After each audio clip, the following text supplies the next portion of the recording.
Es importante saber que en la configuración de la información intervienen tanto el entrevistado como el entrevistador.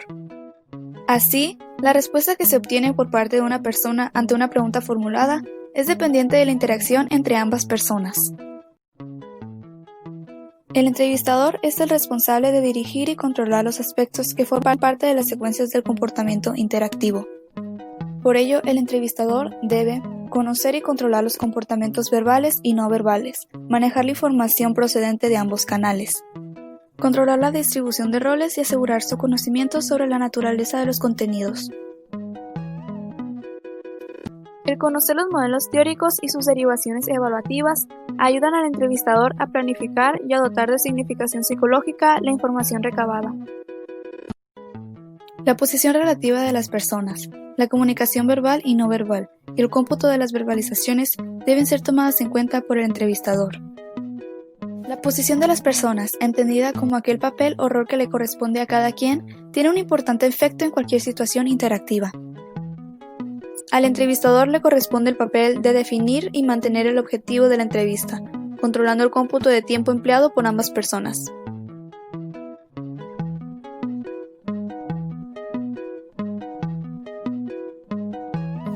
Como parte de las habilidades que el entrevistador debe adquirir, está en la identificación de las características de la comunicación verbal y de la no verbal, además de saber manejarlas correctamente. Entre dichas características, se deben considerar los patrones temporales observables en las verbalizaciones del entrevistado, es decir, el tiempo de reacción, conocido como latencia interverbal y latencia intraverbal.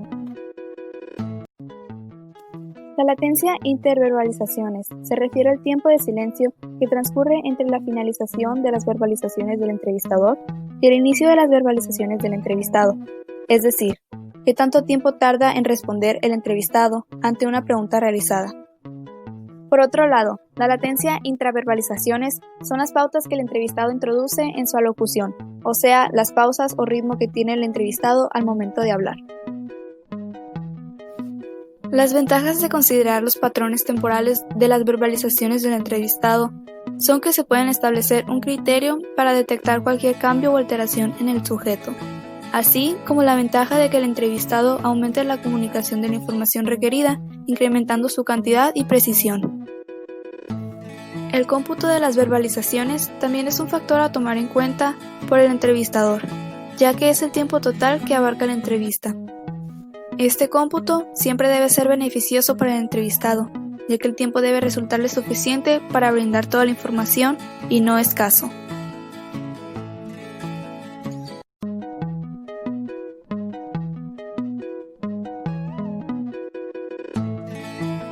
En lo que corresponde al entrevistado, el aspecto más importante será su disposición. Esta dependerá de qué tan motivado esté y qué tantos recursos pongamos a su alcance. Al hablar de motivación, nos referimos a qué tan dispuesta se encuentra la persona al ir a dicha evaluación, ya que entre más alta sea la motivación, mayor será la información que el entrevistado nos brinde, y esto aumentará en que el camino o el sesgo de la entrevista sea voluntario. En caso de que el nivel de motivación sea bajo, puede traer un alto nivel de rechazo de la situación, lo que podría ocasionar que el entrevistado no proporcione información alguna ante las situaciones o preguntas que se le planteen. Algunos de los sesgos más comunes que se presentan en la entrevista son falsear la información para proteger datos, circunstancias o sucesos, el sesgo por deseabilidad social, el negativismo y la aquiescencia, que es la tendencia a contestar positivamente ante cualquier pregunta. El sesgo de falsear la información puede ocurrir en circunstancias donde el entrevistado se encuentre motivado. El sesgo por deseabilidad social puede ocurrir en las mismas circunstancias de motivación, mientras que el negativismo suele darse en condiciones donde hay baja motivación o rechazo total. Y la aquiescencia suele ser efecto de la elaboración de la entrevista.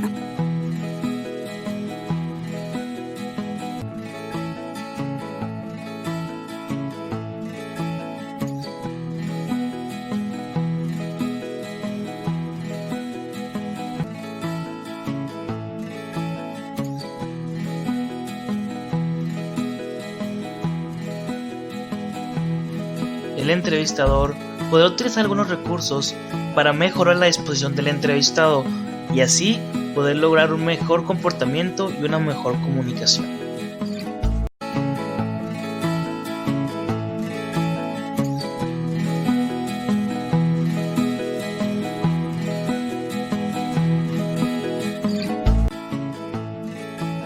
El lenguaje, ya sea verbal o no verbal, deberá ser claro para el entrevistado, ya que si se utiliza un lenguaje que éste no entienda, nos puede dar paso a que no conteste las preguntas, sean vagas o imprecisas, o simplemente se limite a contestar sí o no. ¿Y a qué nos referimos cuando hablamos de la naturaleza de los contenidos?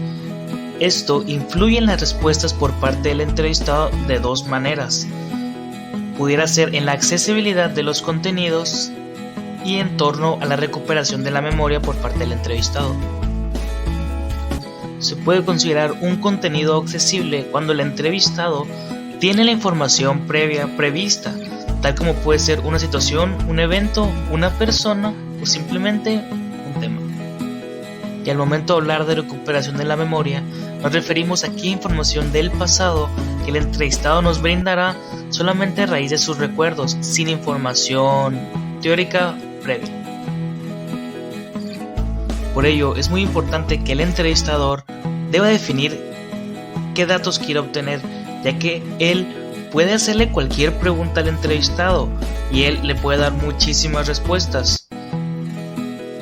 Pero él tiene que guiar las preguntas que den respuestas en función del producto que representan en cuanto a la complejidad de su elaboración y ajuste.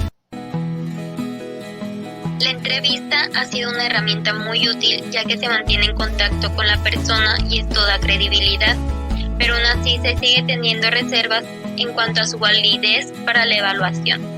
Existen dos formas de afrontar esto. Se puede ver con un método cualitativo, el cual es basado en la observación, o se puede ver con cualquier otro instrumento de evaluación, pero en este último se tiene que respaldar por datos fiables y válidos. La fiabilidad, la validez y la precisión, al igual que en otros instrumentos de evaluación, son indicadores de qué tan confiables son los datos que se obtuvieron. Se puede dar a entender como fiabilidad a la confianza que algo nos ofrece. Validez se puede dar a entender como aquello que es válido o adecuado por ajustarse a las reglas. Y precisión se puede dar a entender como exactitud a la hora de ejecutar algo.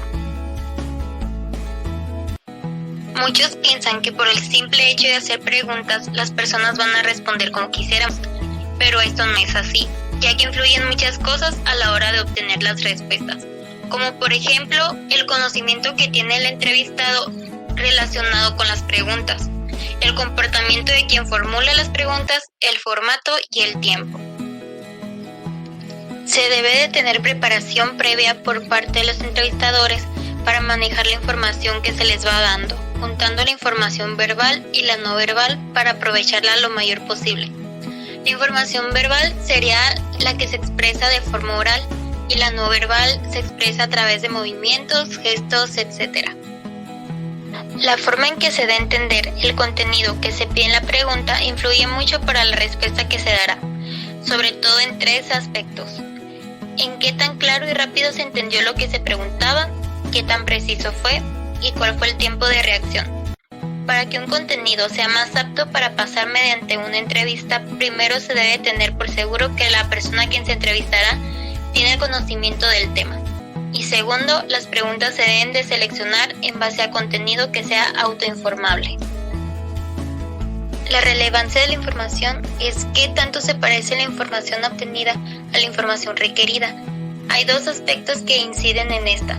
Estas son qué tanto conocimiento tiene sobre el tema de la entrevista y cómo se manejan los refuerzos.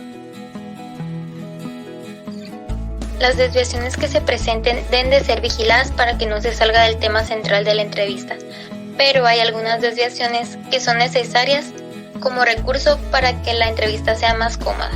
Por ejemplo, ya sea para iniciar el contacto, facilitar la comunicación o establecer una relación más empática. Se debe de incitar información que esté relacionada con el tema central y se debe de evadir información que se presente que no esté relacionada con este. Las estrategias principales para incitar información son a través de los refuerzos verbales y no verbales. Un ejemplo de refuerzo verbal sería un muy bien o un qué interesante.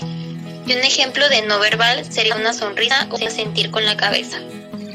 Una estrategia para evadir información sería el retirar un reforzador, por ejemplo, dejar de poner atención.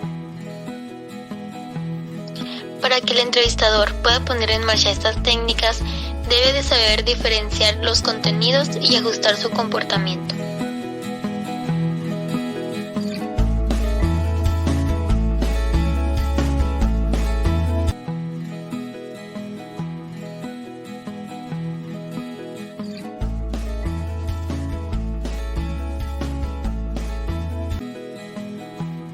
Una vez que se tiene la información, hay que asegurarse que lo que se obtuvo es semejante a lo que se pretendía indagar. Como no existen criterios con los que se puedan comparar los datos obtenidos, es más difícil establecer la validez. Por esto se utilizan dos estrategias en las cuales apoyarse: la estrategia de muestreo y la estrategia de reconocimiento. En las estrategias de muestreo, el propósito principal es recabar un número representativo de descripciones del comportamiento del entrevistado, a través de una serie de preguntas que se encuentran enlistadas para que el sujeto seleccione aquellas que se ajustan más a su vida diaria. Por ejemplo, en lugar de preguntarle ¿qué actividades realizas normalmente?, esta pregunta se puede desglosar así: ¿qué hizo el fin de semana pasado? ¿Y el día anterior a ese? ¿A qué se ha dedicado hoy? ¿Cuáles son sus actividades en un día cualquiera? ¿Cuáles son sus actividades durante los fines de semana? La estrategia de muestreo tiene dos objetivos: asegurar la exhaustividad, obteniendo datos más completos, y contrarrestar el sesgo o tendencia de minimizar o exagerar alguna actividad. Por su parte, las estrategias de reconocimiento requieren, por parte del entrevistado, la identificación de actividades que se asimilen a aquellas que realiza en su vida diaria. Muy similar a las estrategias de muestreo, pero aquí los comportamientos no son preguntas, sino una lista de actividades presentadas por el entrevistador. A través de esta estrategia, se pueden conocer los comportamientos habituales del sujeto, además de controlar la tendencia a generalizar, minimizar o exagerar los datos.